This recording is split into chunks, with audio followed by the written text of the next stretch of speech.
Hello and welcome to another exciting edition of Geek Life at the Movies. I am, as always, Steven. Um, so this is going to be a non-spoiler review of The Amazing Spider-Man 2, which Matthew and Chris and myself went and watched this past Saturday after we stopped by a local free comic book day thing. Now, Spider-Man 2 stars Andrew Garfield and Emma Stone as Peter Parker and Gwen Stacy. It also has Dane DeHaan. I don't know if I'm pronouncing his name right. I hope so. As Harry Osborn and Jamie Foxx as Electro.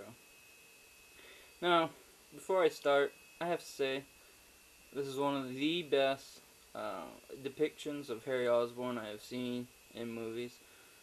I didn't really like the one from the first three, with Tobey Maguire and all them. Those weren't my favorite Spider-Man movies. But this Harry Osborn, it's kind of badass, man. Kind of. A little bit. And then you got Jamie Foxx as Electro. I don't know if I already said that. If I did, I apologize. So, since this is a non-spoiler review, I'm not gonna delve too deeply into the story, but I will tell you some of the key points that happens in the movie, such as the on-again, off-again romance between Gwen Stacy and Peter Parker. Now, it's mostly off-again during the movie. At the beginning, she tells him to, that she breaks up with him. So I'm assuming, from the way the scene went, that during the period of time between the two movies, he had broken up with her many a time, because he sees her father's spirit, ghosts, whatever, everywhere. And, so he keeps breaking up with her for that, because he made the promise. Apparently he didn't give a shit too much about the promise, since at the beginning of the movie they're going out, but whatever. Another key point in the movie is the origin of Electro, who is a worker at Oscorp that nobody really pays attention to. Nobody likes. Treats him like shit. And then he becomes Electro, and he's like, I fucking hate you all, you're gonna die. Actually,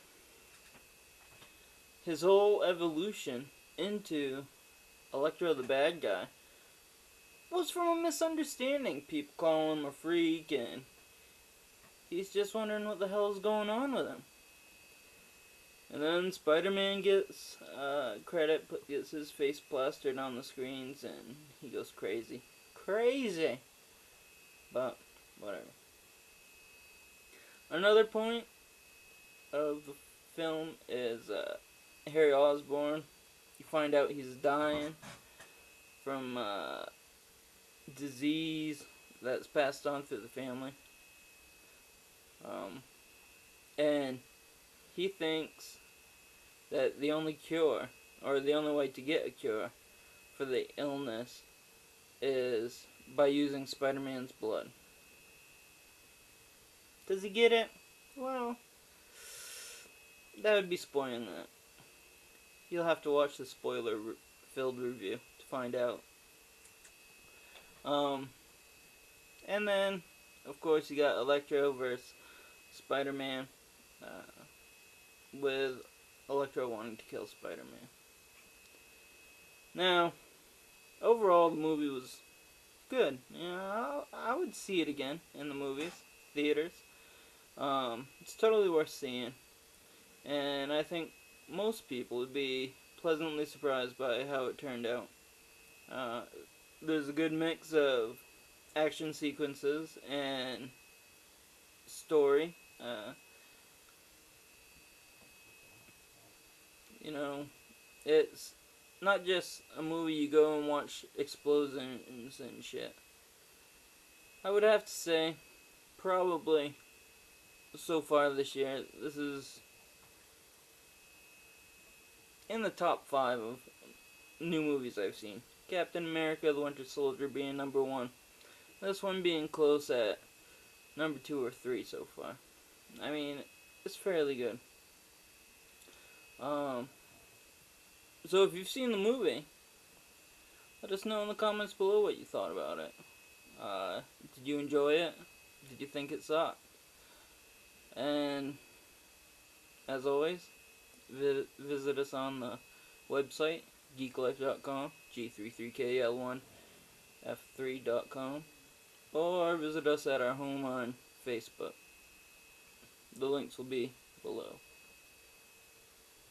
And with that, I bid thee farewell.